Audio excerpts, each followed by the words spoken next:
Naam, ni tarehe 2 mwezi Septemba mwaka wa 2022, siku ambayo mawakili kutoka pande zote wameweza kukamilisha shughuli ya kuwasilisha hoja zao mbele ya majaji 7 wa mahakama ya upeo na kupisha majaji hao kuweza kuanza shughuli ya kuandika uamuzi ambao watakuwa wanatoa au wanawasilisha siku ya Jumatatu, siku ambayo itakuwa ni tarehe 5 mwezi Septemba mwaka wa 2022. Mahali popote ambapo ulipo, hujambo na karibu katika matangazo ya Mwanzo TV. Mimi naitwa Victor Wanaswa, na nikukumbushe tu kwamba unaweza tu kufuatilia matangazo yetu katika mitandao yetu ya kijamii, tukipatikana kama @Mwanzo TV katika mtandao wa Facebook, Twitter na pia katika mtandao wa Instagram, na vile vile unaweza kutembelea ukurasa wetu wa tovuti yetu ambao tunapatikana kama mwanzotv.com kwa taarifa hizi kiukamilifu. Sasa hebu tuanze na taarifa yetu kuu, ambako mwanaharakati Ukio Mtata amewasilisha ombi lake mbele ya mahakama ya upeo akitaka ibatilishe matokeo ya uchaguzi wa Agosti 9, akidai kwamba matokeo hayo yalibadilishwa ili kumnufaisha mgombea wa Kenya Kwanza. Seneta huyo mteule wa kaunti ya Busia sasa amewaambia majaji 7 wa mahakama hiyo kwamba aliyafikia nambari zake ambazo ni tofauti na zile zilizotangazwa na mwenyekiti wa IEBC Wafula Chebukati baada yake kujumuisha matokeo kutoka kwa form 34A alizozipakua kwenye tovuti ya IEBC. Which means we are dealing with fiction. I would request that you go to slide number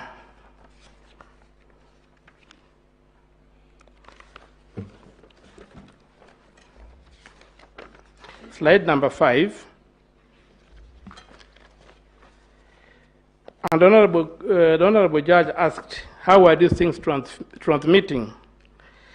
So when you look at the fact that at 17 hours, we had 21,481,652 voters or returns which had been made, and we factor into when we try to calculate the average number per voting station, we were told we were given 46,299 polling stations. If you divide 22,120,458 by 46,299, you arrive at an average figure of 478, which is not very far from when you take 65% of 700, which is the maximum number you can have in a polling station, you end up with 455. So when you now come and using the 478, which is the average we have had, and divide 21,481,652, you get 44,962. From paragraph 29 of Mr. Chebukati's replying affidavit, the figure he gives is that 45,994 kits reported. Na mawakili wa tume huru ya uchaguzi na mipaka nchini IEBC wamepinga madai yaliyotolewa na mawakili wa aliyekuwa mgombea wa Azimio Raila Odinga kwamba raia wa Venezuela Jose Camargo alidukua sava za IEBC na kuhitilafiana na matokeo ya uchaguzi wa mwaka 2022. Na tukisonga mbele ni kuwa aliyekuwa gavana wa kaunti ya Meru Kiraitu Murungi ameandaa kikao hii leo na rais mteule William Ruto katika makazi yake ya Karen jijini Nairobi kwa kile ambacho kinadaiwa kuwa Murungi kujiunga na muungano wa Kenya Kwanza.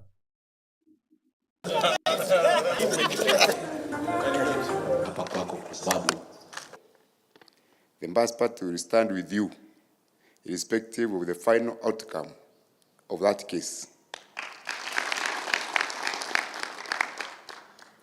Because ultimately, what is important for us in the Mbas is that President William Samoei Ruto has, through a very effective grassroots campaign, captured the dreams and imaginations of Kenyans, especially those of our people in Mount Kenya region.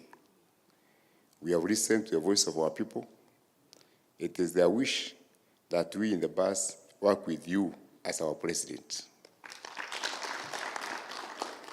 Most of the Kenyans are frustrated by the high cost of living. They are anxious to go back to work, and they are waiting for you. They know that President William Ruto will be a decisive. Raia wameamua that we should be one. The way they voted in the presidential vote, the people of our region have indicated that they would like us to be one under Williams Ruto. And therefore the decision that Mheshimiwa Kiraito Murungi and Kivuti they have made is a good decision, and we welcome that decision. And they have said that they want to be part of the team, and they are not coming to displace anybody. They accept and respect the leaders who have been elected, and that is as it should be. Will be a professional organization that will not serve any political party, but will serve the people of Kenya. The offices of the DCI and EACC will not be available for the use by any political party. They will serve to make sure the resources of the people of Kenya are used for the intended purposes in a transparent manner, and no Kenyan will be hounded by our criminal justice system because of what they believe in, the political party they belong to. We are going to professionalize those organizations so that they work for the people of Kenya and they do not work for any political party.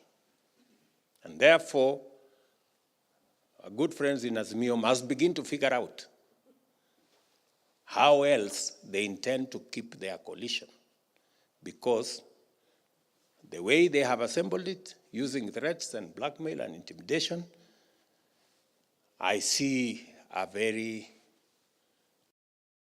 Sasa turejelee taarifa yetu kuu siku hii ya leo, na mawakili wa tume ya IEBC wamepinga madai yaliyotolewa na mawakili wa aliyekuwa mgombea wa Azimio Raila Odinga kwamba raia wa Venezuela Jose Camargo alidukua sava za IEBC na kuhitilafiana na matokeo ya uchaguzi wa mwaka wa 2022. Mawakili wa tume hiyo wakiongozwa na aliyekuwa mwanasheria mkuu Githu Muigai na Mahatta Soname wametaja madai ya mawakili wa Odinga ambao ni Paul Mwangi na Julie Soweto kama uongo na ya kupotosha ulimwengu. Mawakili hao wa Odinga hapo awali waliwaonyesha majaji 7 jinsi nambari zilizokuwa kwenye form 34A zilivyobadilishwa kwa faida ya rais mteule William Ruto.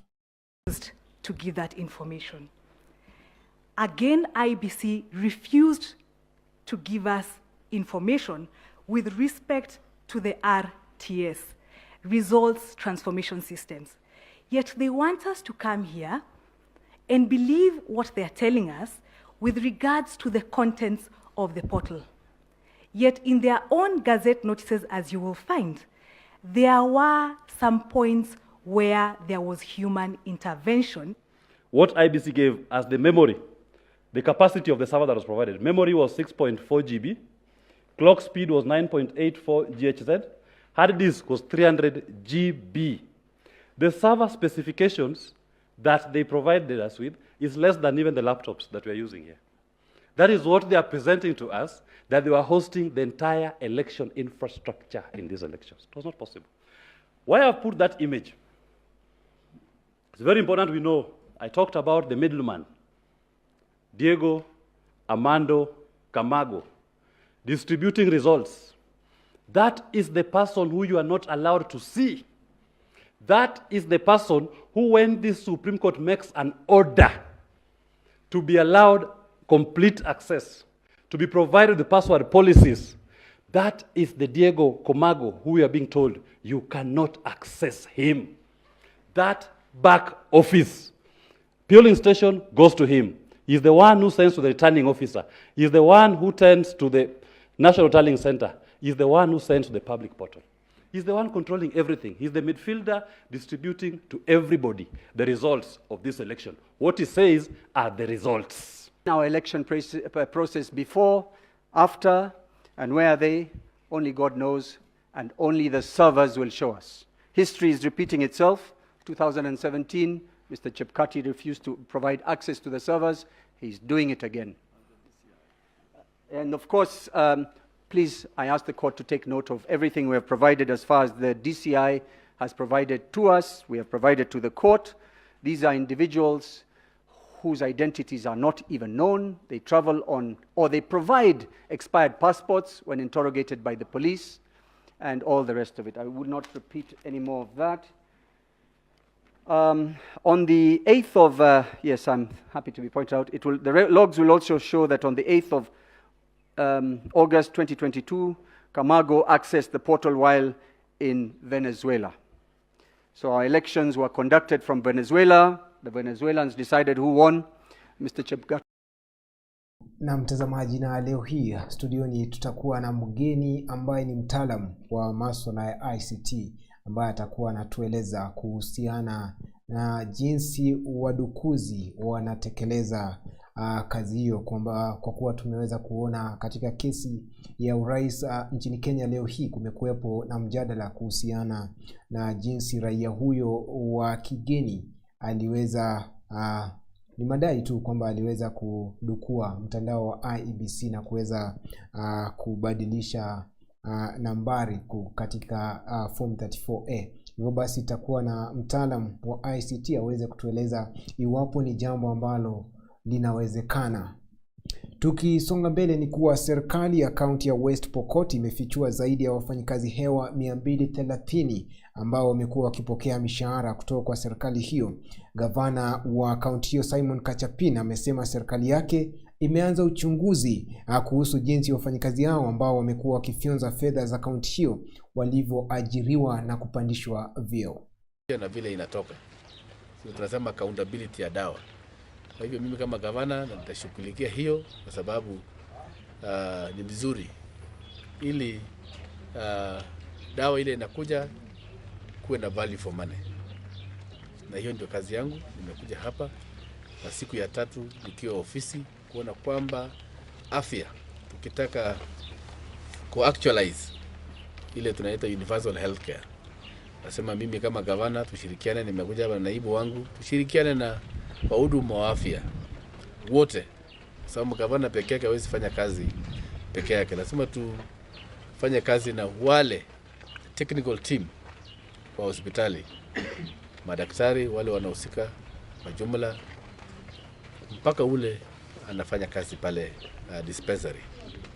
Na hiyo ndio ahadi nilipea watu wasipokuwa kwamba itafanya kazi kwa haraka, kuona kwamba mambo yote yale tulisema wakati ya kampeni tumeifanya.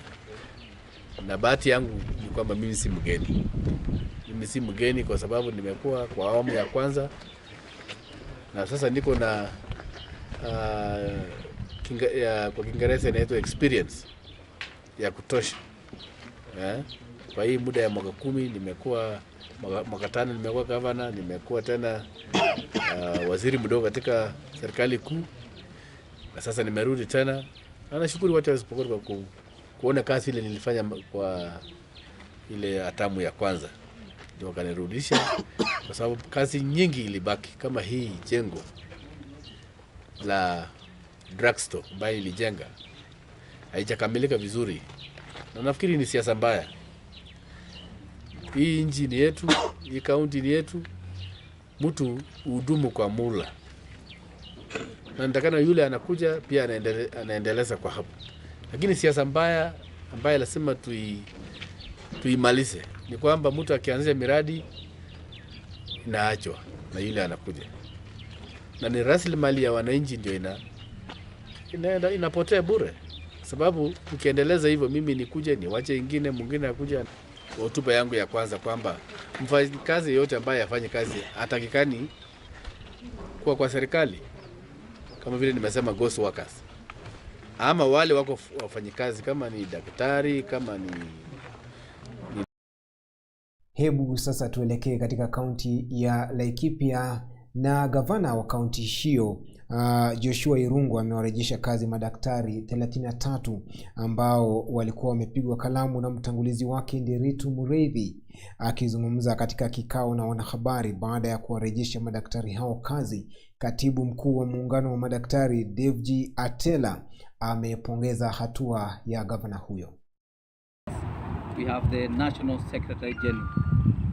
On behalf ya wafanyikazi wote wa Laikipia County, we have the chairperson of the County Public Service Board of Laikipia, Tukunaiha.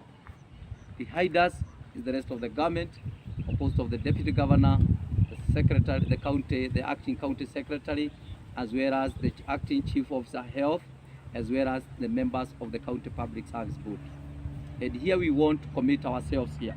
By signing here, we want to commit to ourselves that we are going to remove all the court cases that are there, and that's why we want to table this one in the court, so that watoe zile court cases zimekuweko, including the last one, which was the contempt of court. I think there's a clear demonstration that the governance of a particular county and the goodwill when it's in existence, a lot of things can be resolved. Here we have been in Laikipia, where there's been a decision from the Public Service Commission restating these doctors on August 12, 2020. We have court orders, which are a total of 9 that have restated these doctors and adopted the decision of the Public Service Commission.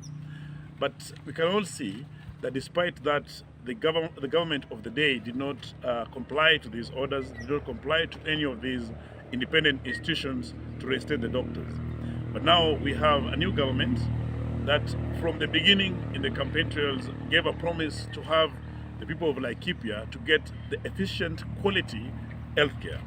Quality healthcare can only be ascertained if we have to acknowledge that this is a very big success, not just for the doctors, but for the entire public service, because we feel like people should have confidence that things will work out. And of course, it shows that the structures really work when they do work. We are guaranteeing that we don't have an oversupply, because for sure we had to continue with service delivery, but we are not doing it at the optimal levels. So we are. Na baada ya ubalozi wa Marekani nchini Kenya kuwataka raia wake kuchukua tahadhari kubwa wakati ambapo mahakama ya upeo inatarajia kutoa uamuzi wake kuhusu uchaguzi wa urais mnamo tarehe 5 mwezi Septemba mwaka wa 2022, wakazi wa kaunti ya Kisumu wametoa hisia zao kuhusu hatua hiyo.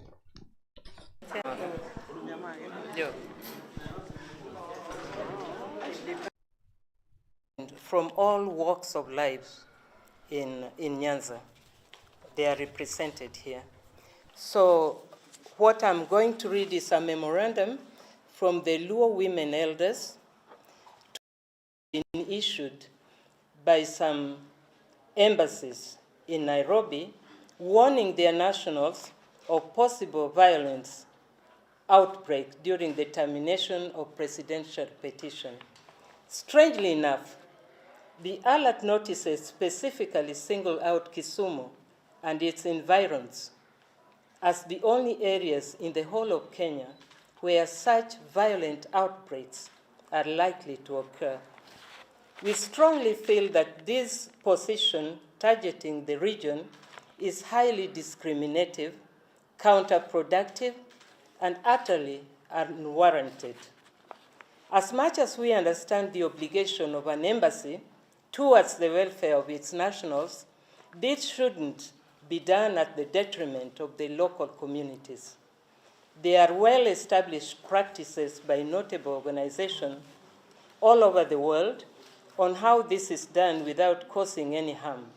Whenever there is any need to pass security information to a small group of people living in an area, like in this case, the information is discreetly posted to their phones or emails. The public announcement of Kisumu as an insecure spot is therefore tantamount to unprovoked, blatant, and malicious profiling of the region and its people.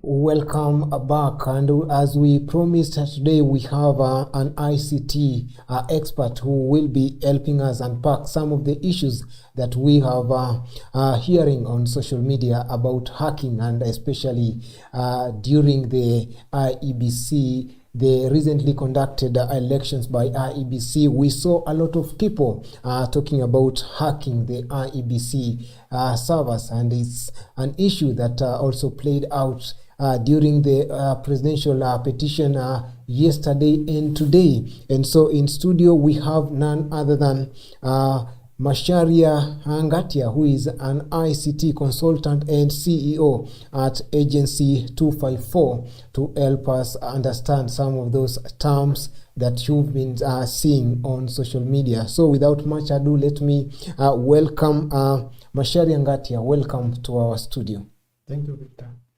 So we yesterday, today at the Supreme Court, we saw a lot of terms being thrown right, left, and center about hacking the IEBC servers. So, from your point of view as an ICT expert, first, what exactly is hacking?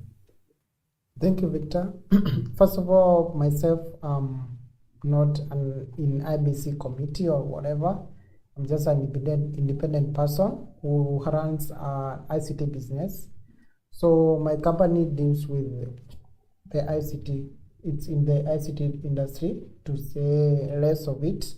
So hacking, coming to your question, is the aspect of getting into the highway of, we did elections, and then we are basing this into the past elections that happened last month.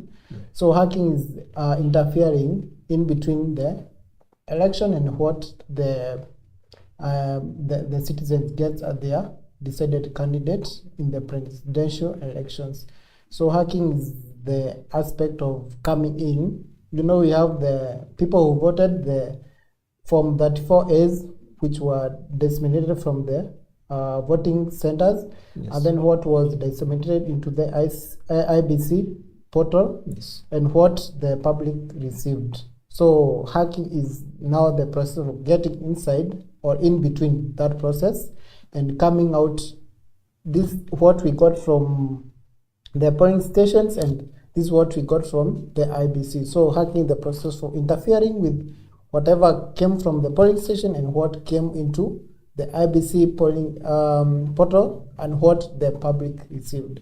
So that would translate to what the final decision when it comes to the presidential candidate or the presidential winner in that case. And so how does one gain that access of getting into that system and and start changing things in there?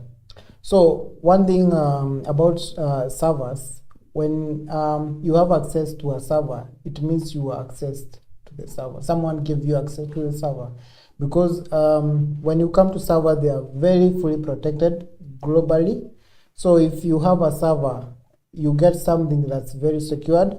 Your information is your information. Nobody else should get that information unless they have access to your server. So that would mean if you are hosted, if you have a website, let's start from the basic.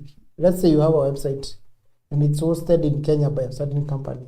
So that company somehow tells you they don't have access to your emails, they don't have access to your information or anything that flows in, but they are the owner of the server. So we will not, for example, myself come from Agency 254. So you have servers, but we don't interfere with whatever happens in your communication. So in case there is dispute between your client and yourself, that's the only time you'll be able to go back to your server and try to view what happened between your client and yourself, the process of communication, and then we'll be able to come up with the solid evidence you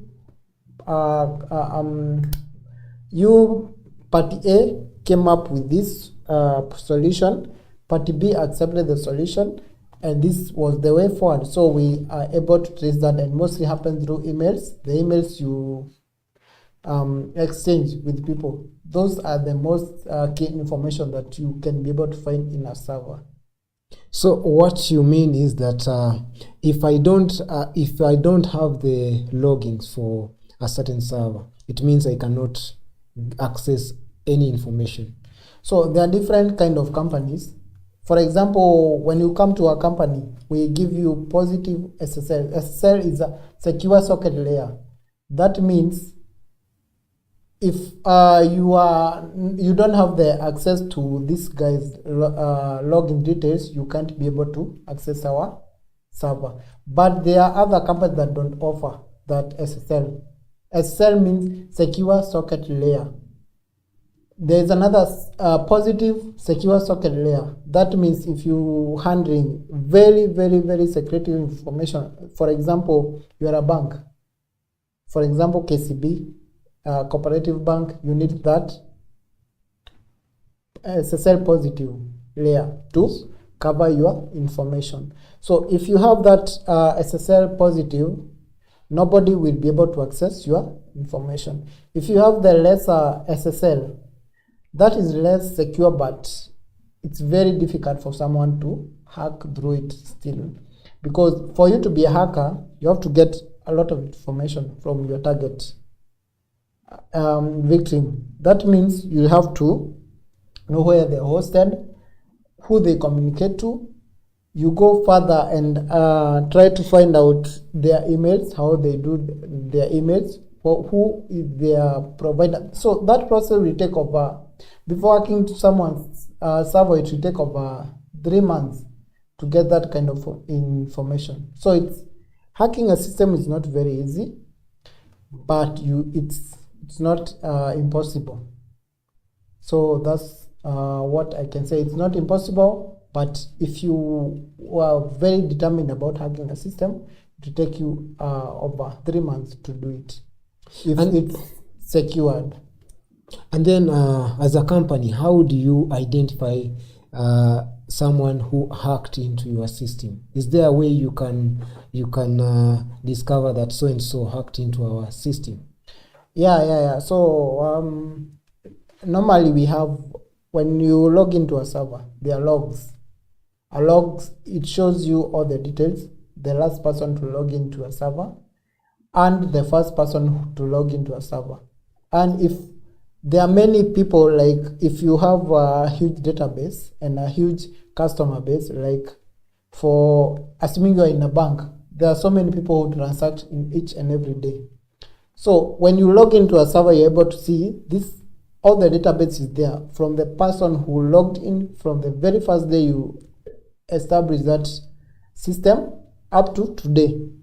You are able to see this person was logged in this day, and then the last person logged in this today from 4 p.m. to 4:15 p.m. So you're able to capture all the data. So there is nothing that can run away from the system. And as an outsider, given the loggings, how do I for example, I'm investigating someone who logged into that server, and I'm not among the owners of that server. Is there a way I can discover the person who logged in, and how do I go about it? So it's very easy. If you want to discover the person who logged in, you just go pick their IP address. You know, the server gives you the IP address of this person. You know, when you're using this smartphone, if I want to get to know you chatted with someone, and I want to know you're the person who chatted with that person, as long as, for example, you're using Safaricom SIM card. That's just for example. So Safaricom is able to know you chatted with the person, and then they are able to capture, they have an IP address.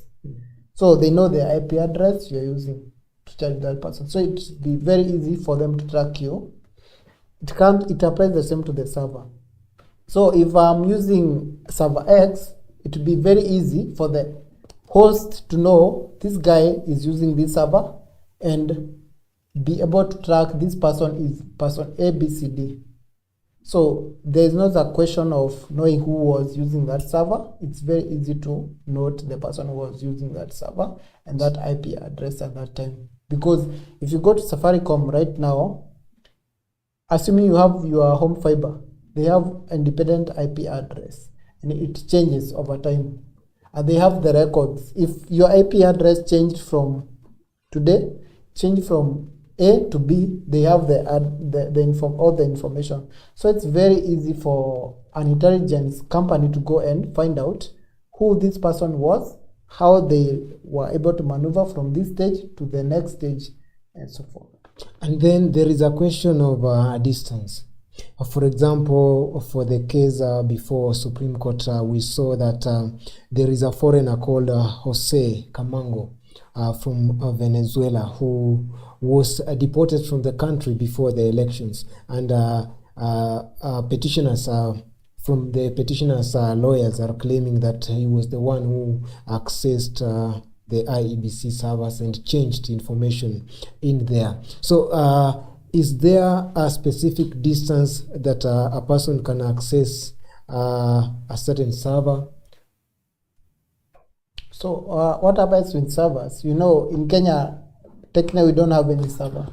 I don't know, many companies will lie to you, they have servers in Kenya, but technically we don't have any servers in Kenya.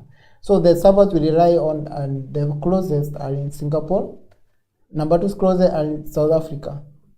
So what happens in servers, they are interconnected databases, so that if you are searching for something from Kenya, it will connect you to the nearest server, which is in Singapore. If you are searching for something from Zimbabwe, it will connect you to the nearest server, which is in South Africa, but you're getting the same information. So we have a lot of databases in Kenya in the same servers.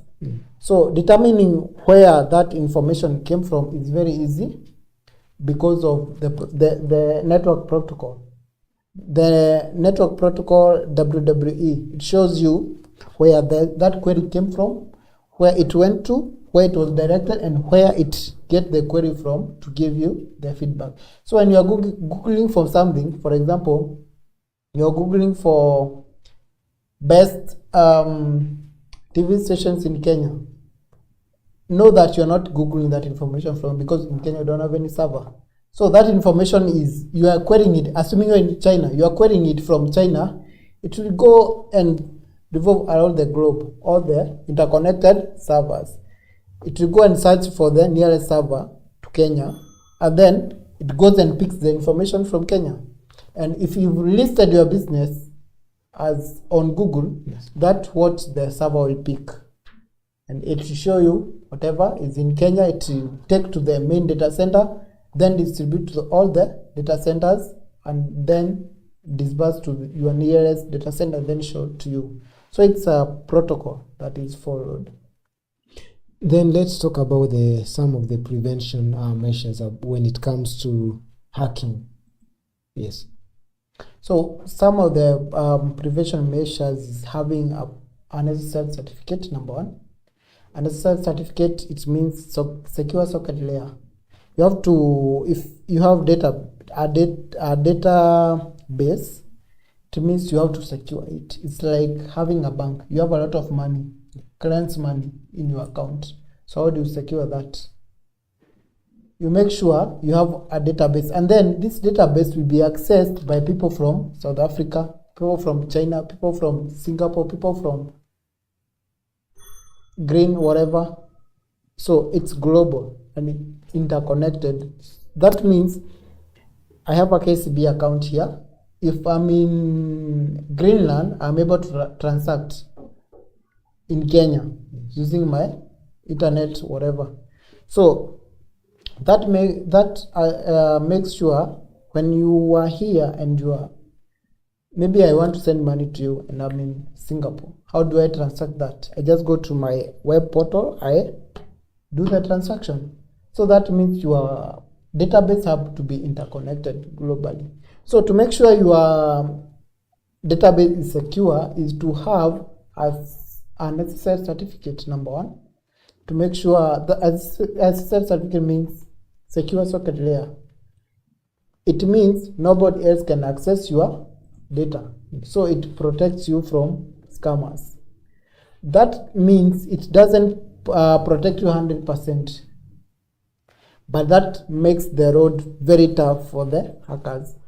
Because if I'm a hacker and I'm targeting your account, and I come and find out you are positive secured, it takes me over 1 year to be able to get your account, because I have to get your account number, I have to get who you bank with, I have to get to someone who had deposited money to you. I talk to them, they give me your details, ABCD, and then I go further and look at your accounts, how you transacted. I try to figure out your pins. So having a secure socket layer helps you so much in protecting that data, of which it would take too long for a hacker to get to your account directly. So it's good to secure your, if you have a website, if you have a bank account, make sure you have an SSL certificate installed in your domain. A domain is, for example, which bank can I use as an example? National Bank. National Bank. So nationalbank.com, that's the domain. So make sure the nationalbank.com is secured using a positive SSL certificate, which is renewed yearly. And that means nobody will have access to your information. And in case they are very aggressive hackers, they take a lot of time before getting to your system. But then the system, make sure you have a changing IP address. So this IP it changes after every week. It changes. That makes it very hard for a hacker to access your account. Or each and every minute, or some companies have IP addresses that change. Every time I do a transaction, the IP address changes. Yeah. So you have to start the process again. So that helps again. And my last question, it's not going to be a political question, but we just want to get your knowledge when it comes to IT. Having heard of lawyers from the petitioner's side and also from IEBC arguing in court, and having heard about all the ulabalus in social media about the hacking at IEBC servers, as an ICT expert, do you think the servers were hacked? For me, I don't. Okay, for me, what I would say is I followed the case, and what I would think is it was not hacked, because, as I said, it's not easy to hack a system that's secured.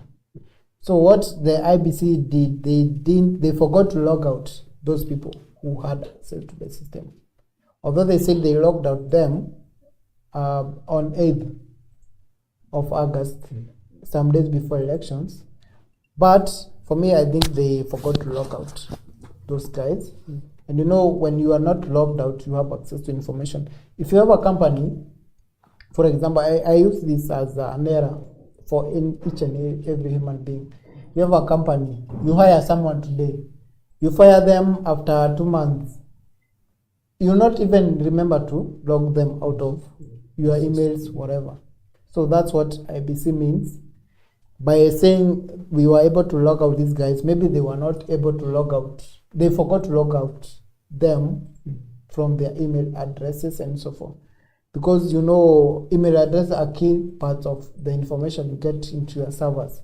So what I can say is maybe they had forgotten to log out these guys in such case scenarios, but these guys had access to the servers. And then the other issue is this IBC, they had hosted their servers with them.